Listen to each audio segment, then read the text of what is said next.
Hi hello ನಮಸ್ತೆ welcome back to Chaitra ಅಡುಗೆ channel. ಎಲ್ಲರೂ ಹೇಗಿದ್ದೀರಾ? ಇವತ್ತು ತುಂಬಾ ಸಿಂಪಲ್ ಆಗಿರೋಂಥ ಸೀಗಡಿ ಉಪ್ಸಾರನ್ನ ಮಾಡ್ತಾಯಿದ್ದೀನಿ.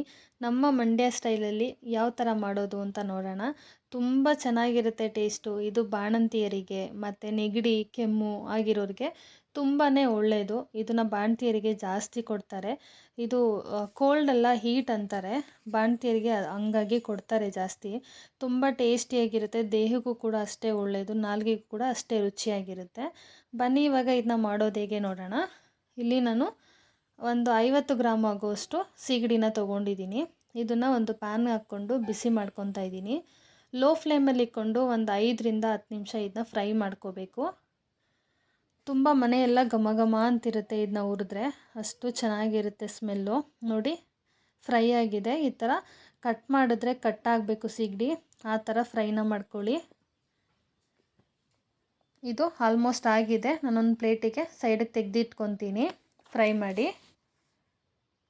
ಇದು ನೀವು ಚಟ್ನಿ ಪುಡಿ ಕೂಡ ಮಾಡ್ಕೊಂಡು ಇಟ್ಕೋಬೋದು, ಬಾಣಂತಿಯರಿಗೆ ಕೊಡ್ಬೋದು.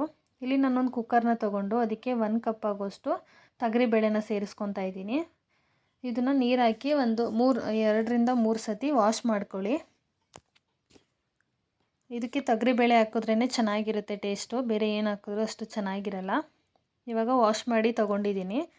ಇದಕ್ಕೆ ನೀವು ಸಾಂಬಾರು ಎಷ್ಟು ಬೇಕಾಗುತ್ತೆ ನೋಡಿಕೊಂಡು ಅಷ್ಟು ನೀರನ್ನ ಹಾಕ್ಕೊಂಡು 1 ವಿಸಿಲ್ನ ಕೂಗಿಸ್ಕೋಬೇಕು. ಇಲ್ಲಿ ನಾನು ಖಾರ ಮಾಡೋದಕ್ಕೆ ಮೆಣಸಿನ್ಕಾಯಿನ ತೊಗೊಂಡಿದ್ದೀನಿ. ನಿಮ್ಗೆ ಎಷ್ಟು ಖಾರ ಬೇಕಾಗುತ್ತೆ ಅಷ್ಟು ನೋಡಿಕೊಂಡು ಮೆಣಸಿನ್ಕಾಯಿನ ತೊಗೊಳ್ಳಿ. ನಾನಿಲ್ಲಿ ಒಂದು 10ರಿಂದ 15 ಮೆಣಸಿನ್ಕಾಯಿನ ತೊಗೊಂಡಿದ್ದೀನಿ. ಇದನ್ನು ಕೂಡ ಲೋ ಫ್ಲೇಮಲ್ಲಿ ಇಟ್ಕೊಂಡು ಸ್ವಲ್ಪ ಫ್ರೈ ಮಾಡ್ಕೊಳ್ಳಿ. ಹಾಗೆ ಹಾಕ್ಕೊಂಡ್ರೆ ಚೆನ್ನಾಗಿರಲ್ಲ, ಸ್ವಲ್ಪ ಫ್ರೈ ಮಾಡಿ ಹಾಕ್ಕೋಬೇಕು. ಇವಾಗ ಇದು ಕೂಡ ಫ್ರೈ ಆಗಿದೆ ಮೆಣಸಿನ್ಕಾಯಿ.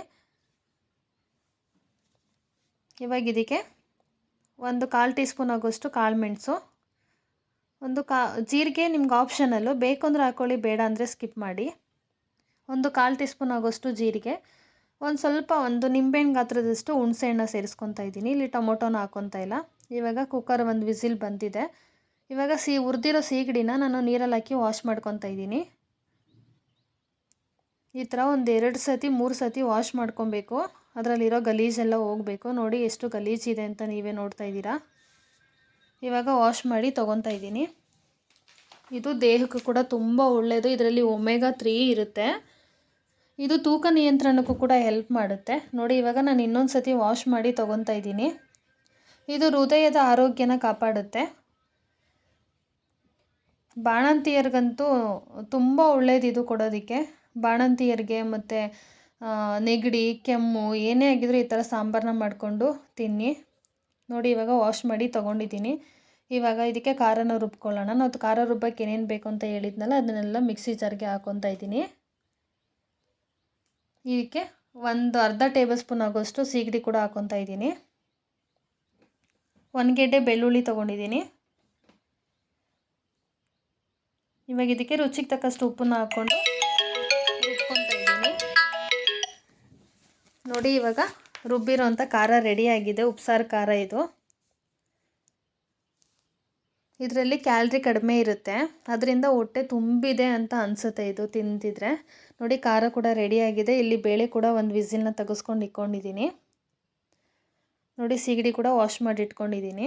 ಇವಾಗ ಒಂದು ಪಾತ್ರೆನ ಸ್ಟವ್ ಮೇಲೆ ಇಟ್ಕೊಂಡು ಅದಕ್ಕೆ ಒಂದು 2 ಟೇಬಲ್ ಸ್ಪೂನ್ ಆಗೋಷ್ಟು ಆಯಿಲ್ನ ಹಾಕ್ಕೊತಾ ಇದ್ದೀನಿ. ಇದಕ್ಕೆ ಸಾಸಿವೆ ಮತ್ತು ಜಜ್ಜಿದಂಥ ಬೆಳ್ಳುಳ್ಳಿ ಮತ್ತು ಕರಿಬೇವನ್ನ ಹಾಕ್ಕೊಂಡು ಒಗ್ಗರಣೆ ಮಾಡ್ಕೊತಾ ಇದ್ದೀನಿ.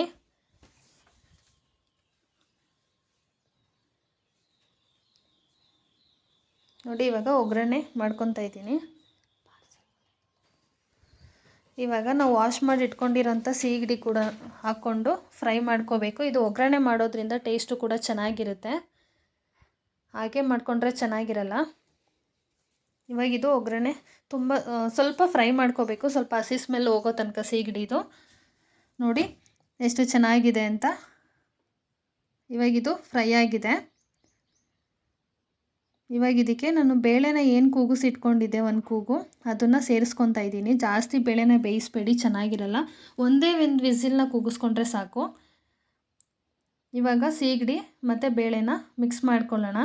ಇದಕ್ಕೆ ಇವಾಗ ರುಚಿಗೆ ತಕ್ಕಷ್ಟು ಉಪ್ಪನ್ನ ಹಾಕ್ಕೊಂಡು ಮತ್ತು ನಾವು ಮಿಕ್ಸಿ ಜಾರಲ್ಲಿ ಖಾರ ರುಬ್ಕೊಂಡಿದ್ವಲ್ಲ, ಅದಕ್ಕೆ ಸ್ವಲ್ಪ ನೀರನ್ನ ಸೇರಿಸ್ಕೊತಾ ಇದ್ದೀನಿ ಖಾರನ. ಇವಾಗ ರುಚಿಗೆ ತಕ್ಕಷ್ಟು ಉಪ್ಪನ್ನ ಹಾಕ್ಕೊಂಡು ಜಸ್ಟ್ ಇದನ್ನು ಒಂದು ಕುದಿ ಬರೋವರೆಗೂ ಕುದಿಸ್ಕೊಳ್ಳಿ. ಜಾಸ್ತಿ ಏನು ಬೇಯಿಸೋವಂಥ ಅವಶ್ಯಕತೆ ಇರಲ್ಲ. ಸಾಂಬಾರು ಮಾಡ್ತಿದ್ರೆ ಮನೆಯೆಲ್ಲ ಘಮ ಘಮ ಅಂತಿರುತ್ತೆ. ಅಷ್ಟು ಚೆನ್ನಾಗಿರುತ್ತೆ, ತಿನ್ನಲೇಬೇಕಂತ ಅನಿಸುತ್ತೆ. ನೋಡಿ ಇವಾಗ ಒಂದು ಕುದಿ ಬಂದಿದೆ. ಇವಾಗ ಇದನ್ನು ನೀವು ಮುದ್ದೆ ಜೊತೆ ಇಲ್ಲ ಅನ್ನದ ಜೊತೆ ಆದರೂ ಸರ್ವ್ ಮಾಡ್ಬೋದು, ಇಲ್ಲ ಹಾಗೆ ಕೂಡ ತಿನ್ಬೋದು.